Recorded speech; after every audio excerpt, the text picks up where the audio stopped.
ওকে,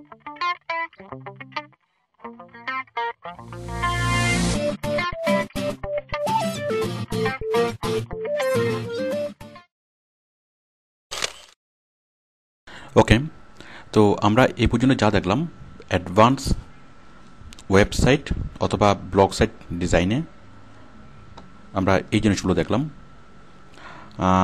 add weather update, তো add weather update আশা করি এটা আপনারা করতে পারবেন, আমি এটা দেখানোর প্রয়োজন মনে করছি না।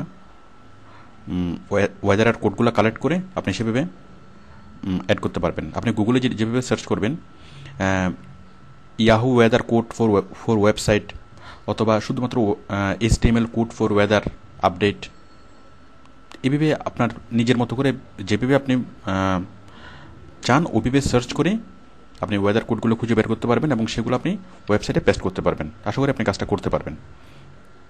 এরপর দেখুন Facebook tab, ad Facebook tab. আমরা অনেক ওয়েবসাইটে গেলে আমরা ওই ওয়েবসাইটে ফেসবুক ট্যাব দেখি, মানে আমরা সরাসরি যদি ওই নিউজটা যদি আমরা ফেসবুকে শেয়ার করতে চাই তাহলে সরাসরি ওই বাটনে ক্লিক করলেই আমরা ফেসবুকে শেয়ার করতে পারি। দেখুন আমি বিষয়টি দেখাচ্ছি। এই যে দেখুন আমরা বিভিন্ন ওয়েবসাইটে গেলে আমরা এরকম বাটন দেখি, এই যে ফেসবুক, টুইটার, গুগল প্লাস। মানে সাপোজ আমি এই পেজে গেলাম, এখন আমি যদি চাই এই জিনিসটা আমার বন্ধুদের সাথে শেয়ার করব, মানে আমার ফেসবুকে এই jagovedi.com এটার লিঙ্ক আমি ফেসবুকে দেবো, ফেসবুকে সবার সাথে শেয়ার করব, তাহলে আমি এই লিঙ্কটা কপি করে ফেসবুকে পেস্ট করার দরকার নাই। আমি জাস্ট এখানে ক্লিক করলেই সরাসরি ফেসবুক চলে আসবে এবং সরাসরি আমার নামে সেটা পোস্ট হবে। তো এরপর দেখুন এই যে এটা এই নিউজটা, সাপোজ এই যে এই নিউজটা bdnews24.com এর এই নিউজটা যদি আমি আমার বন্ধুদের সাথে শেয়ার করতে চাই তাহলে এই পুরো নিউজটা কপি করে ফেসবুকে পেস্ট করার দরকার নেই।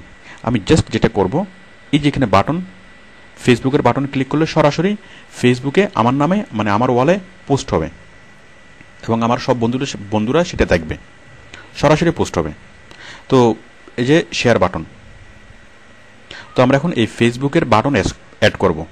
আপনি যদি ফেসবুকের বাটনটা অ্যাড করেন, ফেসবুক, টুইটার এছাড়া অন্যান্য যেসব সোশ্যাল মিডিয়া আছে সেগুলো, তাহলে আপনার ওয়েবসাইটের ভিজিবিলিটি অনেক বাড়বে।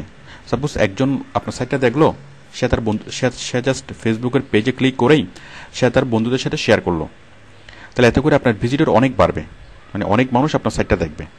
তো দেখুন আমরা এই বাটনটা কীভাবে অ্যাড করব। সেম আপনি গুগলে সার্চ করবেন HTML code for Facebook button অথবা HTML code for Facebook share button. তো দেখুন আমি সরাসরি একটা সাইটে যাচ্ছি, আপনি সরাসরি গুগলে সার্চ করে এভাবে নিয়ে আসতে পারেন।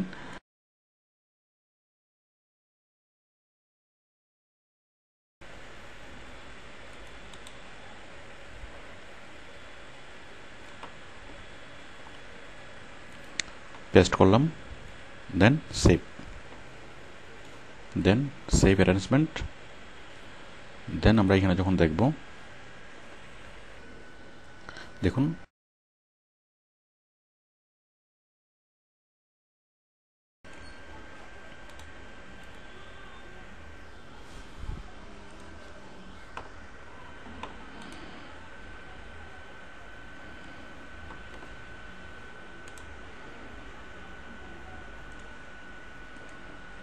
রিফ্রেশ করছি,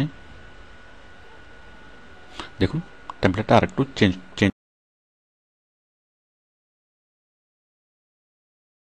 অ্যাবাউট আস। এই যে এখান থেকে আপনি যে কোনো পেজকে যে কোনো কিছু করতে পারবেন, যে কোনো ধরনের এডিট, ভিউ, রিভার্ট অথবা ডিলিট যে কোনো কিছু করতে পারবেন, অথবা যে কোনো ধরনের এডিট করতে পারবেন। কমেন্টস এটা আপনি বুঝবেন। তারপর হচ্ছে গুগল প্লাস স্ট্যাটাস মানে হচ্ছে আপনার ওয়েবসাইটটা কতজন দেখলো, কোন দেশ থেকে দেখলো, যাই হোক এগুলো আপনি এমনিতেই বুঝবেন। তারপর হচ্ছে আর্নিং, এটা হচ্ছে অ্যাডসেন্সের জন্য। আপনি এই ধরনের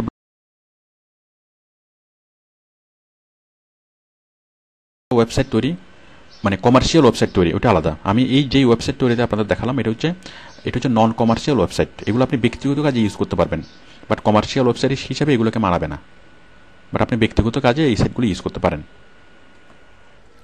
ওকে, থ্যাংক ইউ।